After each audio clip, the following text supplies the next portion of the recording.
Hello guys, how are you? I'm Hardeep Singh. Welcome back to your own YouTube channel. IELTS updates and recent exams. For more updates related to recent IELTS exam writing test topics, listening, reading, practice test, and speaking, you got guesswork. Please, guys, participate in everyday listening and reading practice test to achieve your desired band score in your actual IELTS exam. Please hit the like and subscribe button. Press the bell icon for the upcoming notifications. Don't forget like, subscribe and share my YouTube channel and my Facebook page, IELTS updates and recent exams. Now turn to part 1.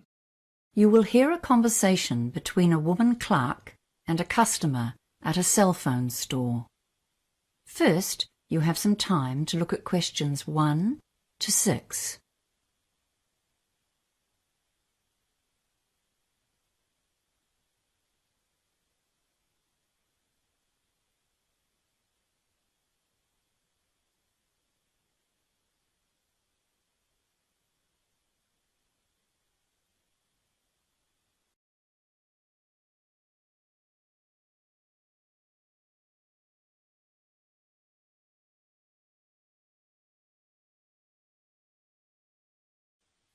Now we shall begin. You should answer the questions as you listen, because you will not hear the recording a second time. Listen carefully and answer questions 1 to 6. Good morning. What can I help you with today? Well, I've just moved here, and I need to get a new cell phone number. Okay, we've got both prepaid plans and 24-month contract plans. I'll only be here for a year, so I think a prepaid plan is better. Can you tell me something about those? Of course. We've got a number of different plans. But first of all, I should just mention that none of them come with handsets. You'll just be buying a SIM card, and you can replace the one in your old phone. Yes, that's perfect. So how much are the SIM cards? Well, the expense isn't really in the card. To use it, you'll need to set up a plan, and that can range from just over $10 a month upwards. The card itself is just $2, and that gives you about 15 minutes of local calls. Okay, I knew I'd need a new plan from you guys, but I don't have much money at the moment. Can you tell me about the cheaper plans? Yes. Our least expensive is the minimal plan. That's only $12 a month. That's good. But it's for someone who doesn't use their phone very much. You only get 40 minutes a month of talking time. Ah. How about internet access with that one? No, sorry, that's not included. No, that plan's not for me. I'll definitely need to go online. For browsing the net? Or for things like Facebook and WeChat? Mostly social media. It's how I keep in touch with people back home. Well, we do have what we call a social plan. That might really suit you. You get unlimited data on social media websites. That sounds great. How much is that one? That's $40 a month. But you get 200 minutes of talking time, 500 texts and 2 gigabytes of data, which is about 15 hours of watching videos and thousands of photo uploads. Well, I do upload lots of photos for my friends back home, so that's fine. But I'm worried that I'll need more text than that. Do you have any plans with unlimited texting? Well, there is one other plan. On that one, you choose 5 people or 5 phone numbers, and you can talk to or text them as much as you want. That's called the Friends and Family plan. Okay, that sounds like the one for me. What's the catch? Well, it's not exactly cheap. That plan costs $70 a month, but it does come with 3 gigabytes and unlimited texts, as well as your 5 designated people. That's a bit too pricey for me, but I do like it. Can I choose a cheaper plan now and change after I find a job? Oh yes, you can just come in and let us know whenever you like. It's also possible to log into our website and manage your account yourself online. Before you hear the rest of the conversation, you have some time to look at questions 7 to 10.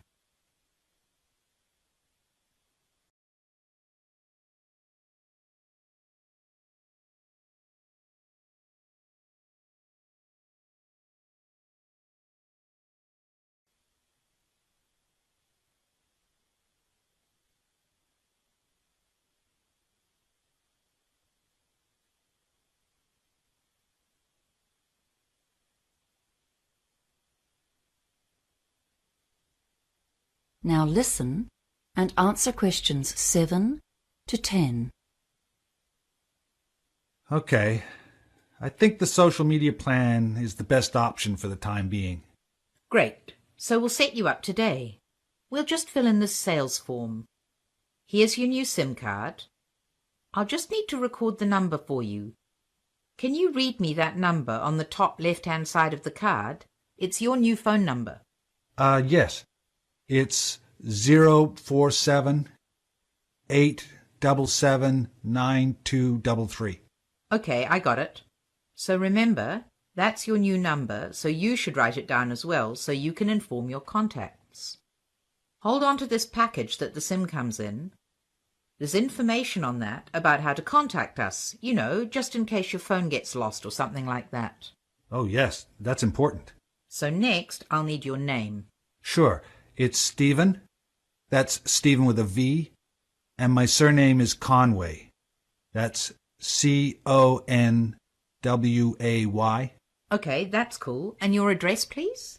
Well, at the moment, I'm living in temporary accommodation. Once I've found work, I'll be moving to a different place. Do you think that matters? Well, not really for now. But please let us know when you get a permanent address, okay? Yes, fine. So I'll give you my current address for now, then. It's 375 Thompson Avenue. Is that spelled Thompson? Yes, that's right. It's in Green Park. Ah, yes, okay. So the total for today is $42.50. That's the SIM card and the first month's plan. So just to confirm, I'll be able to get the SIM card today and start using it immediately? Yep, you've got the SIM card already. Oh, yeah, right, sorry.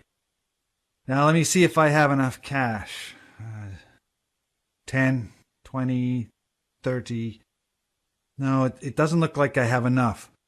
I guess I'll have to put it on my credit card. Here you are. No problem, just a moment. So just sign here, please. Now, do you want help putting the SIM card into your phone? That is the end of part 1. You now have 1 minute to check your answers to part 1.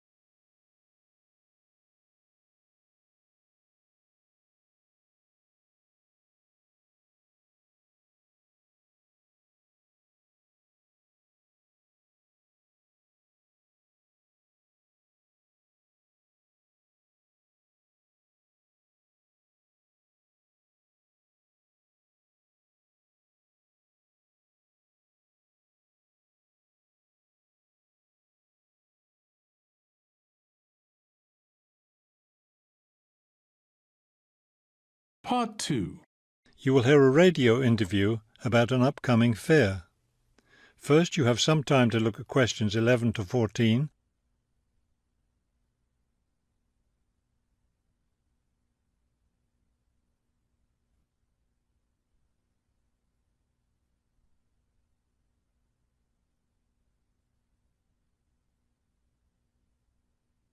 As you listen to the first part of the talk, answer questions 11 to 14. Good afternoon and welcome to City Hour, the radio show that brings you all the latest information about events in and around our city. Today we have with us Cynthia Smith, who is heading up this year's City Fair. Cynthia, would you start by giving us some of the basic information about the fair? Where will it take place this year? I'm glad you asked that question because I know most people will be expecting the fair to be at the fairgrounds as usual, but we've had to change the location this year due to some construction work. You know, they're building the new high school in that neighbourhood and they've been using the fairgrounds as a place to store construction materials. So we've moved the fair to City Park, which I think is a wonderful location.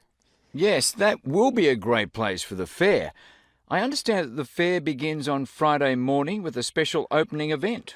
Actually, it won't begin until that evening. But you're right about the special event. Traditionally, we've begun with a parade, but this year our opening event will be a special dance performance. And the most exciting part is that the mayor will be one of the dancers.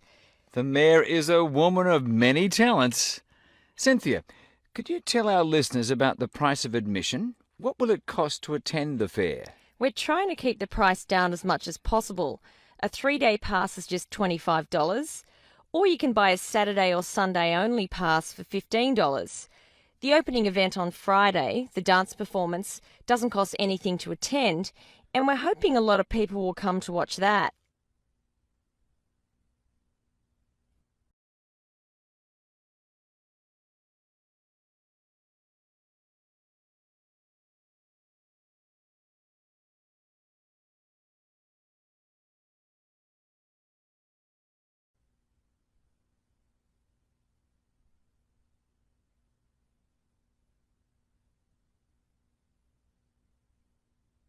Now listen and answer questions 15 to 20. Could you tell us about some of the events planned for Saturday and Sunday, the main days of the fair? We have a lot of exciting things planned. There are a number of events especially for children, including a clown show on Saturday afternoon. On Saturday evening, we've got an event that can be enjoyed by the whole family, a concert by the lake. I'm sure that will be a popular event. Is there anything special planned for Sunday? Yes, a really fun event, and we hope a lot of people will participate.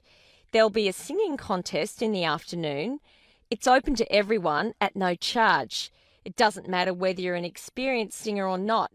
If you've always dreamed of singing on stage, this is your chance. That sounds like a lot of fun. I think it will be. I'd also like your listeners to know that besides the special events I've mentioned, there will be things taking place all weekend. For example, at the food court, international food will be served. You'll be able to sample dishes from all around the world. There will also be special games for children at different locations around the fair. Will there be things people can buy, souvenirs, anything like that? We have a large area set aside where there will be crafts for sale. This will be an opportunity to buy many lovely handmade things and to get to know some of our local artists and craftspeople as well. It sounds like there will be a lot of fun for everyone at this year's fair. Thank you for sharing the information with us, Cynthia. Thank you for inviting me. That is the end of part 2. You now have 30 seconds to check your answers to part 2.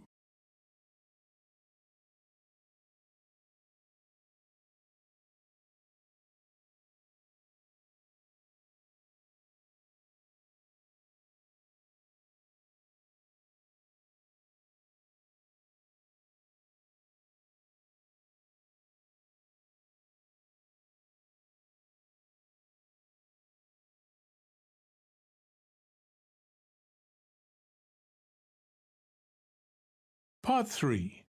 2 high school students are reporting to their class about a project they have done on an Australian animal called the Tasmanian devil.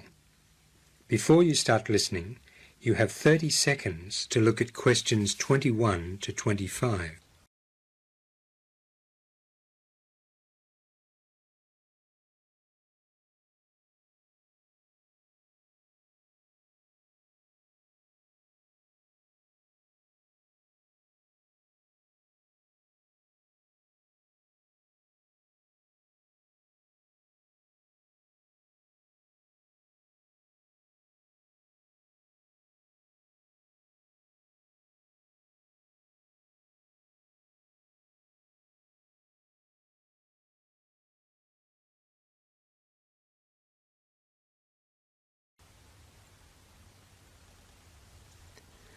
Now, listen carefully and answer questions 21 to 25.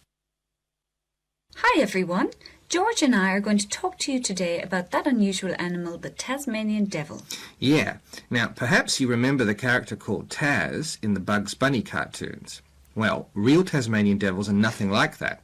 In fact, they don't deserve to be called devils, though they do have some strange habits. Anyway, as their name indicates, they only live on the island of Tasmania. You can find them all over the island, including in the southwest rainforests and in coastal areas, but they're mostly found in the drier forests in the eastern and northern parts of the island. In fact, they live any place where they can get shelter during the day and food at night. Some of you may have seen one in a zoo. They're about the size of a small dog and are covered with short, soft, black fur with white markings on some parts of their bodies. An adult male can weigh from 5 to 13 kilograms and a female from 4.5 to 9 kilograms. They've got a large head and neck with heavy limbs. And they're called devils because of the terrible sounds they make at night, which has given them an undeserved reputation for being aggressive, whereas in fact they're fairly shy creatures, so they're not really friendly enough to be pets. Like kangaroos, they carry their babies in a pouch. They have babies only once a year, and then about 20 are born at the one time. But at that stage they're only as big as a grain of rice. Then the babies have a race to the pouch because there are only 4 teats there. The mother raises an average of 3 young, though sometimes 4 survive. I think we should say something about their numbers at this stage. Okay, but just a bit about how they're brought up first. They stay in the pouch for about 5 months. Then they're left in the nest or are carried on their mother's back when she goes out, and eventually they have to look after themselves at about 8 months.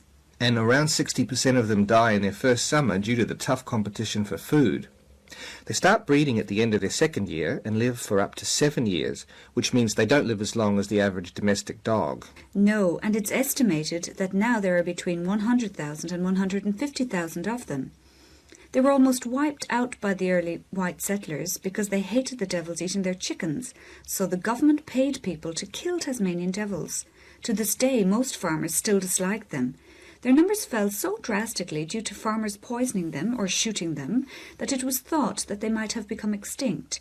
Then a law was passed in 1941 to protect them, and since then their numbers have grown again. You now have 30 seconds to look at questions 26 to 30.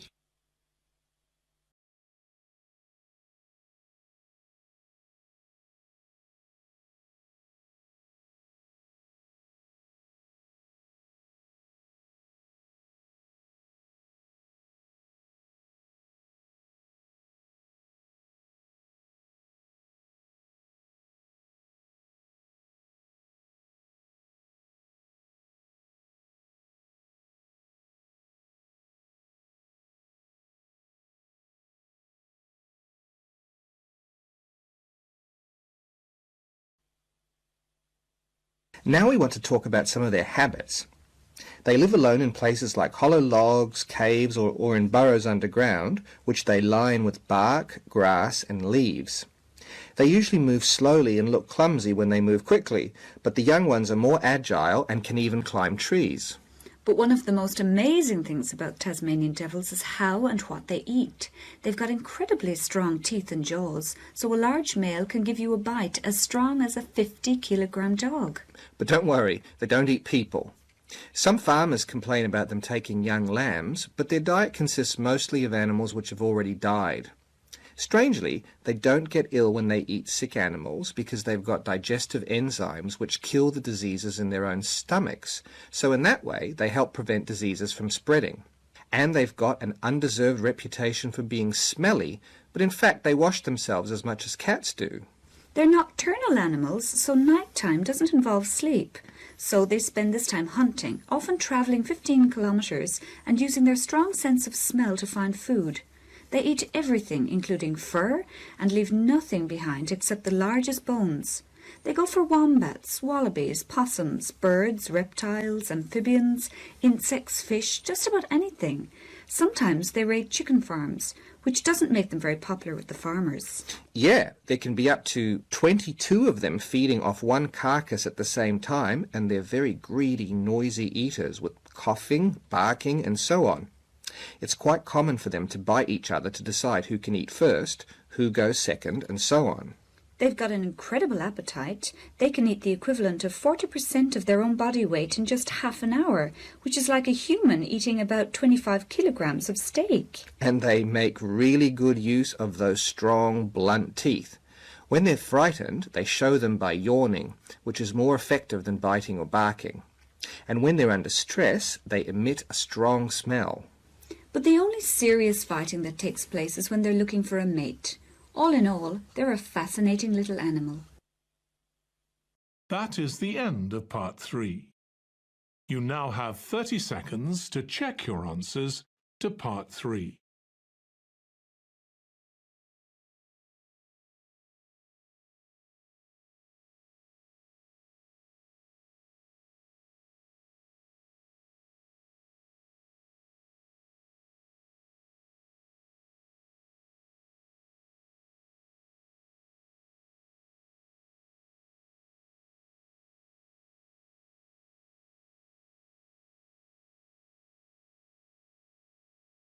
Part 4.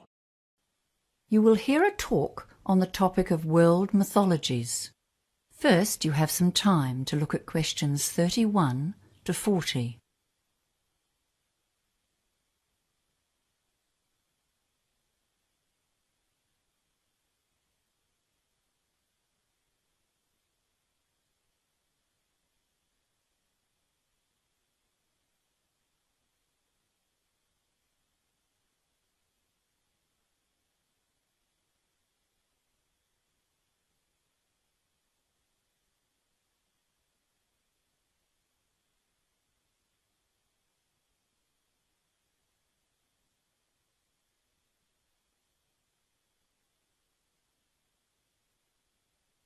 Now listen carefully and answer questions 31 to 40. Today's lecture is about some of the common themes in world mythologies. Why do all cultures invent mythologies, and what do they have in common? Well, firstly, these stories provide explanations for the questions we all ask. How was the universe created? Where does the sun come from? What are the stars? A mythology is not the same as a religious doctrine, but nevertheless, most mythologies describe the creation of the world and how it was populated with people and animals. Mythological heroes are usually godlike characters with superhuman abilities and qualities, though they are not always benevolent. Some of them are jealous, proud, and deceitful, just like the humans who invent them. Although they are fantastical, the stories are accepted as a psychological reality by the cultures that create them. However, mythology has more than psychological meaning. Here's one example. In the period of ancient Chinese history known as the Warring States, China was changing. But the traditional mythologies reinforced the old political order. The emperor's chief minister noticed that some scholars were undermining the emperor by travelling through the country telling the old legends to the common people. Their stories were exerting a powerful influence on the community. The emperor forbade the telling of myths and commissioned the writing of new stories that supported his political ideas. Do not dismiss mythology as being old-fashioned and irrelevant to modern society. For example, George Lucas's Star Wars saga is a powerful retelling of an ancient mythological theme. When Luke Skywalker's story begins, he is an exiled and orphaned member of royalty, who is then called to an adventure where he meets the powerful wizard Ben Kenobi. During his quest he overcomes many dangers, slays the evil character Darth Vader, and rescues his beautiful sister Princess Leia. So you can see that we're still busily creating new myths in the form of movies, comic books and science fiction stories. This retelling of ancient legends speaks to us all at any age, as do the old stories that we have inherited from our own cultures. Stories from widely different cultures bear a strong resemblance to each other, and one of the best examples of this is the striking similarity of creation myths from around the world. In some of these stories, such as those from some American Indian tribes and the Aboriginal Australians, there is a creature, for example a crab or a giant tortoise. This creature dives into the ocean and retrieves a small piece of earth from which everything else is created. Water and earth are the two most common elements in all the creation myths. However, in many creation myths, the world starts in a state of chaos or a void, where there is no delineation of earth and sky. In Norse mythology, for example, a supernatural human being emerges from this void, and mountains, rivers, and earth are formed from his flesh and blood. This godlike creature is called Ymir. This creation of natural features from the bodies of the gods is a common thread in other creation mythologies, such as those of Mesopotamia. It frequently takes place after a god has died or been killed, and this introduces another common mythological theme, family rivalry. The Greek culture is a good example of a creation myth that features a family of quarrelsome and aggressive gods, all battling for power and a role in the creation of the earth. Gaia, the earth, gives birth to Uranus, the sky, and these two create a family of children, including monsters, who imprison, torture, and sometimes even kill and eat their own offspring. Creation myths do not provide examples of the cardinal virtues, but they do address universal themes of jealousy, war, and lust for power. Another common element is the image of a cosmic egg. One of the Chinese myths represents chaos as a hen's egg from which a creature called Pangu hatched. The parts of the egg separated. The heavy parts formed the earth, while the light parts formed the sky. For 18,000 years, the distance between the earth and sky increased by 3 meters a day, while Pangu grew at the same rate, his body filling the space between the two. Another mythology which features the earth and the sky separating comes from the Maori culture in New Zealand. In this story, the Sky Father, Rangi, and the Earth Mother, Papa, lie touching each other. They have many children, all boys, and these children plot together to separate their parents so that they can live in the light. After many failed attempts at separation, Tane, the god of the forest, lies on his back and pushes his parents apart with his legs. And where do humans feature in these stories? Most often they are formed after the creation of other natural features. For example, in the Chinese myth, humans were created from the fleas on Pangu's body. Once they had arrived on the scene, the humans often tried to elevate themselves to godlike status by taking knowledge from the gods.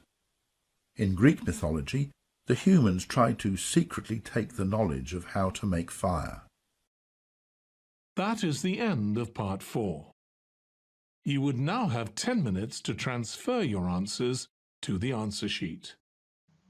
So guys, don't forget like, subscribe and share my YouTube channel and my Facebook page. IELTS updates and recent exams. For more updates related to recent IELTS exam writing as topics, listening, reading, practice test and speaking, you got guesswork. Please guys, participate in everyday new IELTS listening and reading practice tests to achieve your desired band score in your actual IELTS exam. For more IELTS material, visit my official website www.ieltsupdatesandrecentexams.com. The link is given below in the description. If you need PDF files of latest IELTS material, then please join my Telegram channel. So guys, please write your score below the comment section. Again, thanks for listening. God bless you all guys. Stay tuned, stay safe.